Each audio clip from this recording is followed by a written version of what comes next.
بسم اللہ الرحمن الرحیم۔ السلام علیکم۔ Asfa Tahir, S S Urdu, divisional public school and college Sahiwal. ہمارے آج کے سبق کا عنوان ہے وحدانیت، جو کہ ایک نظم ہے۔ اس کے شاعر ہیں مستوکلی، جبکہ اس کا ترجمہ کیا ہے طارق قریشی نے۔ شاعر کا تعارف کچھ اس طرح ہے۔ مستوکلی کا اصل نام توکلی تھا۔ وہ بلوچی زبان کے شاعر تھے۔ وہ 1828 میں پیدا ہوئے اور 1895 میں وفات پائی۔ ان کی شاعری کا موضوع اللہ تعالیٰ کی حمد و ثنا ہے۔ وہ بچپن سے ہی حساس طبیعت کے مالک تھے۔ ان کی پوری زندگی عبادت و ریاضت اور سیاحت میں گزری، اسی لیے ان کی شاعری میں ان کے جذبات اور احساسات بھی استعاراتی اور علامتی رنگ میں سموئے نظر آتے ہیں، جبکہ سوز و گداز کا رنگ بھی نمایاں ہے۔ شامل نصاب نظم وحدانیت ان کی بلوچی زبان میں لکھی گئی ایک نظم کا اردو ترجمہ ہے۔ آج میں آپ کو اس نظم کی تشریح سمجھاؤں گی۔ پہلا شعر ہے: اے خدا تو ہے واحد و یکتا، ہے یہ شاہی فقط تجھے زیبا۔ اس شعر میں شاعر اللہ تعالیٰ کی بڑائی اور عظمت بیان کرتے ہوئے کہتے ہیں کہ اے خدا، تیرا کوئی شریک نہیں، تو اکیلا ہے، بے مثل ہے، تجھ جیسا کوئی نہیں، تجھ جیسا نہ کبھی تھا، نہ ہوگا، نہ ہو سکتا ہے۔ شاعر کہتے ہیں کہ اے اللہ پاک، تجھ سا کوئی بھی نہیں، تیری صفات اعلیٰ میں کوئی شریک نہیں، تو جہاں کا مالک ہے، مالک ہونا تجھی کو زیب دیتا ہے۔ دنیا میں جتنی بھی تعریفیں ہیں وہ سب تیرے لیے ہیں، کیونکہ تو ہی تعریف کے قابل ہے۔ سورۃ فاتحہ میں ارشاد ہوتا ہے: الحمدللہ رب العالمین، تمام تعریفیں اللہ کے لیے ہیں جو جہانوں کا رب ہے۔ کائنات کی تنظیم کو دیکھ کر اللہ تعالیٰ کی ذات کو سمجھنا مشکل نہیں۔ ہر چیز ایک قاعدے اور قانون کی پابند ہے اور اپنے دائرے سے ادھر ادھر ہونے کی مجاز نہیں۔ سورج، چاند، ستارے اور اربوں سیارے اپنے اپنے دائروں میں تیر رہے ہیں۔ کوئی اپنی حد سے تجاوز نہیں کر سکتا اور نہ دوسرے کو متاثر کر سکتا ہے۔ اللہ تعالیٰ اس کائنات میں ازل سے ہے، ابد تک رہے گا۔ اس کائنات کی ہر چیز اس کی محتاج ہے، وہ کسی کا محتاج نہیں۔ وہ ادنا کو اعلیٰ کر سکتا ہے اور اعلیٰ کو ادنا کر سکتا ہے۔ یہ اسی کی قدرت ہے۔ اس کے سامنے دنیا جہان کی بادشاہت بے معنی ہے۔ نظم کے اس پہلے شعر میں مستوکلی نے اللہ تعالیٰ کی ذات و صفات کی وحدانیت اور کائنات کی کلی حاکمیت کا خوبصورت اعتراف اور اظہار کیا ہے۔ علامہ اقبال نے بھی اسی مفہوم کا ایک شعر کچھ اس طرح کہا: سروری زیبا فقط اسی ذات بے ہمتا کو ہے، حکمراں ہے ایک وہی، باقی بتان آزری۔ اور مستوکلی نے بھی اپنے پہلے شعر میں بتایا ہے کہ کائنات کا خالق و مالک صرف اور صرف اللہ تعالیٰ ہے۔ وہ بادشاہوں کا بادشاہ ہے۔ اس کی مرضی کے بغیر کائنات میں ایک پتا بھی نہیں ہل سکتا۔ خدایا کون ہے ثانی تیرا سارے زمانے میں، تو ہی تو واحد بے مثل ہے اس کارخانے میں۔ شعر نمبر 2 ہے: تو اگر قہر پر اتر آئے، تیری سطوت کا ہی رہے چرچا۔ اس شعر میں شاعر اللہ تعالیٰ کی عظمت کچھ اس طرح بیان کرتے ہیں کہ جب اللہ اپنی رحمت کا دروازہ کھولتا ہے تو ہماری ناقص عقل کا کوئی ایسا پیمانہ نہیں جس پر اس کی وسعت کی پیمائش کر لی جائے۔ اسی طرح جب وہ کسی پر برہم ہوتا ہے تو اس پر عذاب نازل کرتا ہے، اور ایسا عذاب کہ جس کے سامنے کوئی نہ ٹھہر سکے۔ اسلامی تاریخ میں ہمارے پاس بہت سے ایسے واقعات موجود ہیں جن میں یہ بتایا گیا ہے کہ اللہ تعالیٰ نے قوموں پر کس طرح عذاب نازل کیا کہ وہ کہیں کے نہ رہے۔ ہمیں ہر وقت ہر لمحہ اللہ کے غضب سے ڈرنا چاہیے۔ حضرت لوط کی قوم بد اخلاقی میں گرفتار تھی تو اللہ نے ان کو برباد کر دیا۔ حضرت نوح کی قوم پر جب طوفان عذاب بن کر نازل ہوا تو وہ کہیں کے نہ رہے۔ اسی طرح فرعون اور نمرود کو اللہ تعالیٰ نے باعث عبرت بنا دیا۔ شاعر کہتا ہے کہ اگر خدا تعالیٰ غضب پر اتر آئے تو اس کی ذات اس قدر زبردست ہے کہ کوئی شے اس کے حکم سے باہر نہیں جا سکتی، کیونکہ وہ خود فرماتا ہے ان اللہ علی کل شیء قدیر، بے شک اللہ ہر چیز پر قادر ہے۔ ظاہر کی آنکھ سے نہ تماشا کرے کوئی، ہو دیکھنا تو دیدہ دل وا کرے کوئی۔ شعر نمبر 3 ہے، اور اگر رحمتوں پہ مائل ہو کوئی مشفق نہیں تیرے جیسا۔ تشریح طلب شعر میں شاعر کہتے ہیں کہ اللہ پاک کی رحمت بہت وسیع ہے، وہ اپنی رحمتوں کا نزول ہم پر کئی گنا کرتا ہے، جبکہ اگر ہم اپنی جانب دیکھیں تو ہم اس قابل بھی نہیں۔ ہم اپنی غلطیوں پر اس سے معافی مانگتے ہیں، وہ فوراً معاف کر دیتا ہے، وہ بن مانگے ہمیں عطا کرتا ہے، وہ رحمان ہے، وہ رحیم ہے۔ یہ دونوں اسی کی صفات ہیں اور ان صفات میں کوئی اس کا ثانی نہیں۔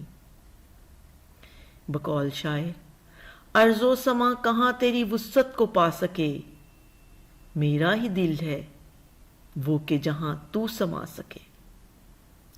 قرآن پاک میں جا بجا اللہ تعالیٰ کے مہربان اور رحیم ہونے کی دلیلیں موجود ہیں۔ سورۃ فاتحہ میں بھی اللہ تعالیٰ کو الرحمن الرحیم یعنی مہربان اور رحم کرنے والا کہا گیا ہے۔ مستوکلی کہتے ہیں کہ اللہ تعالیٰ کی رحمت، اللہ تعالیٰ کی شفقت بے حساب ہے۔ ہم جانتے ہیں کہ اللہ تعالیٰ 70 ماؤں سے بھی زیادہ اپنے بندوں کو چاہنے والا ہے۔ جو ماں سے 70 گنا زیادہ چاہت رکھتا ہو تو وہ کیسے اپنے بندے کو ظلمتوں میں برداشت کر سکتا ہے؟ ماں کی چاہت کا کوئی اندازہ نہیں کر سکتا، تو اللہ پاک کی چاہت تو اس سے بھی بڑھ کر ہے۔ وہ اس طرح تو دنیا میں بندے کو کوئی نہیں چاہ سکتا۔ انسان کے انسان سے رویے، حسد، کینہ، فساد سب اسے ایک دوسرے سے متنفر کر دیتے ہیں، جبکہ اللہ پاک فساد نامی چیز بھی اپنے اور بندے کے درمیان نہیں آنے دیتا۔ جو بندہ اس کا ہو جائے وہ اس کا ہاتھ تھام کر رکھتا ہے۔ اللہ نے انسان کو اپنی اتنی رحمتوں اور نعمتوں سے نوازا ہے کہ انسان چاہے بھی تو اس کا شمار نہیں کر سکتا، وہ ان کی گنتی کرنے سے قاصر ہے۔ جھولیاں سب کی بھرتی جاتی ہیں، دینے والا نظر نہیں آتا۔ شعر نمبر 4 ہے، کہہ رو رحمت پہ قادر اے ستار، میرا مقصد ہے بس تیرا جلوہ۔ تشریح طلب شعر میں شاعر اللہ پاک سے مخاطب ہیں۔ وہ کہتا ہے، اے پردہ ڈالنے والے، تو نے میرے گناہوں پر پردہ ڈالا ہوا ہے۔ میں قدم قدم پر لڑکھڑا جانے والا انسان اور تو قدم قدم پر اپنی رحمتیں نچھاور کرنے والا۔ سزا اور جزا تیرے ہاتھ میں ہے، تو جب غصے میں آ جاتا ہے تو تیری دی ہوئی سزائیں ہمیں جھنجھوڑ کر رکھ دیتی ہیں، مگر توبہ ایک ایسا راستہ ہے کہ جو انسان اسے اپنا لیتا ہے تو اسے اپنی رحمت کا پردہ عطا فرما دیتا ہے۔ تو ہر چیز پر قادر ہے، چاہے تو ہمیں سزا دے دے، چاہے تو ہمیں بخش دے، یہ سب تیرے اختیار میں ہے۔ جو چاہیے سو مانگیے اللہ سے امیر، اس در پہ آبرو نہیں جاتی سوال سے۔ شاعر کہتے ہیں، جس طرح اللہ پاک کا غصہ کائنات کی ہر شے کو ہلا کر رکھ دیتا ہے، اسی طرح اس کی اپنے بندے سے محبت اس کے دل کو ہلا کر رکھ دیتی ہے کہ اتنا محبت کرنے والا تو کوئی بھی نہیں۔ مستوکلی کہتے ہیں کہ میں صرف اللہ تعالیٰ کا جلوہ چاہتا ہوں، آپ کسی کو آج تک نظر نہیں آئے، میں آپ کا دیدار کرنا چاہتا ہوں۔ حضرت موسیٰ علیہ السلام کی خواہش بھی یہی تھی، اور مستوکلی نے انہی کی خواہش کو اپنی خواہش بنایا ہے۔ اللہ پاک کے نور نے کوہ طور کو کوہ سے سرمے میں بدل ڈالا، لیکن حضرت موسیٰ نگاہ کی تاب نہ لا سکے۔ شاعر کی زندگی کا مقصد بھی یہی ہے کہ وہ اللہ پاک کا دیدار کر لے، اور وہ اسی کو اپنی کامیابی سمجھتے ہیں۔ زمین جب بھی ہوئی کربلا ہمارے لیے، تو آسمان سے اترا اے خدا ہمارے لیے۔ شعر نمبر 5 ہے، جب قیامت کی آئے گی ساعت، دید سے اپنی بہرہ ور فرما۔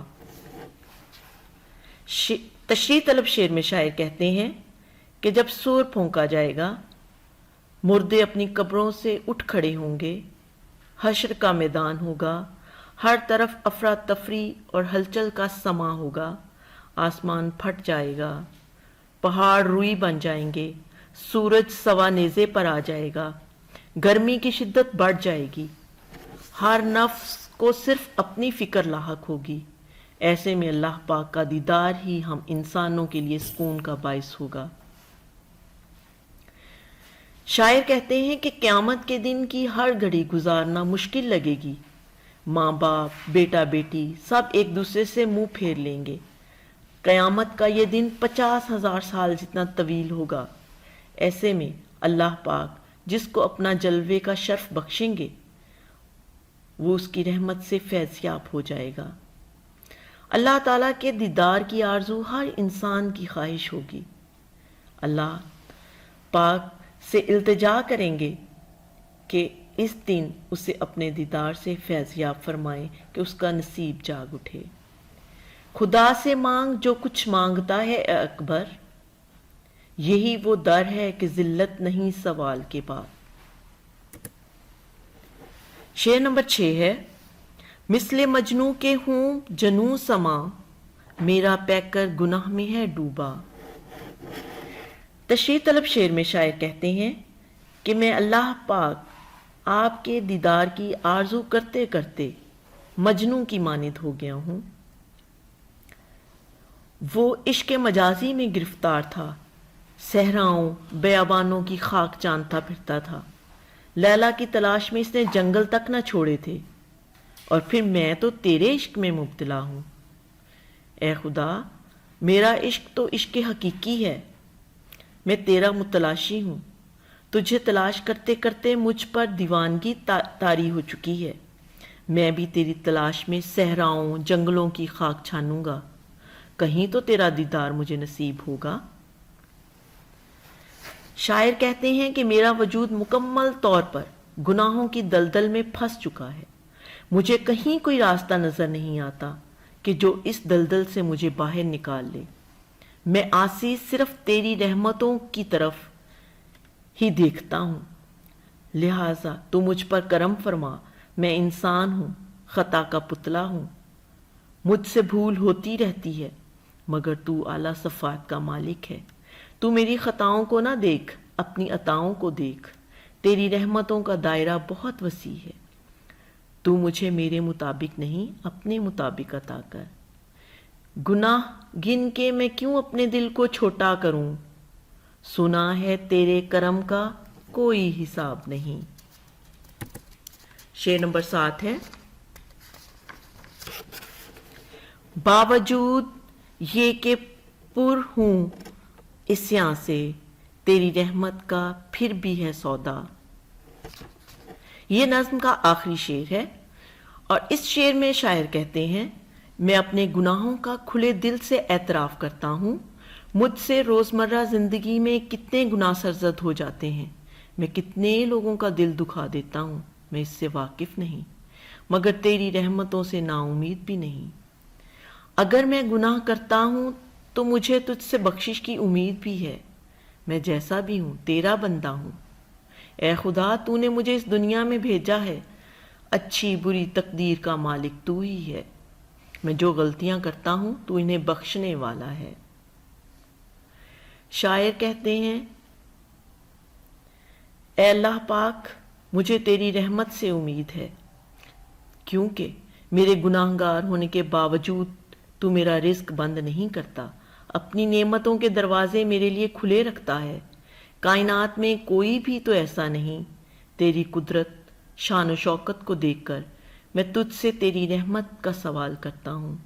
مجھے تیری رحمتیں حاصل کرنے کا شوق ہے، لہذا تو مجھے بن مانگے عطا فرما۔ ارشاد ربانی ہے، فَبِأَيِّ آلَاءِ رَبِّكُمَا تُكَذِّبَانِ، بس تم اپنے رب کی کون کون سی نعمت کو جھٹلاؤ گے۔ اور شاعر بھی اسی طرح اللہ سے اس کی نعمتوں کا طلبگار ہے، کیونکہ وہ جانتا ہے کہ اللہ کسی سے منہ پھیرنے والا نہیں ہے، اس لیے وہ چاہتا ہے کہ اللہ مجھ پر اپنی رحمتوں کا سایہ کیے رکھے۔ میرے گناہ زیادہ ہیں یا تیری رحمت، کریم تو ہی بتا دے حساب کر کے مجھے۔ اب ہم اس نظم کا خلاصہ پڑھیں گے۔ خلاصہ کچھ اس طرح ہے۔ شاعر کہتے ہیں کہ اللہ تعالیٰ وحدہ لا شریک ہے، وہ کائنات کا حقیقی بادشاہ ہے۔ اگر وہ قہر پر اتر آئے تو ہر جگہ اسی کی طاقت کا چرچا ہو، اور اگر مہربانی کرے تو اس جیسا شفیق کوئی نہیں۔ قہر اور رحمت اسی کے اختیار میں ہے۔ شاعر کہتا ہے کہ میں مجنوں کی مانند اللہ تعالیٰ سے محبت کرتا ہوں، گناہ گار ہونے کے باوجود اللہ تعالیٰ کی رحمت کا امیدوار ہوں۔ گھر کے لیے کام، تمام مشقی سوالات حل کریں، خلاصہ یاد کریں اور اس نظم کے شعر نمبر 5 اور شعر نمبر 6 کی تشریح لکھیں۔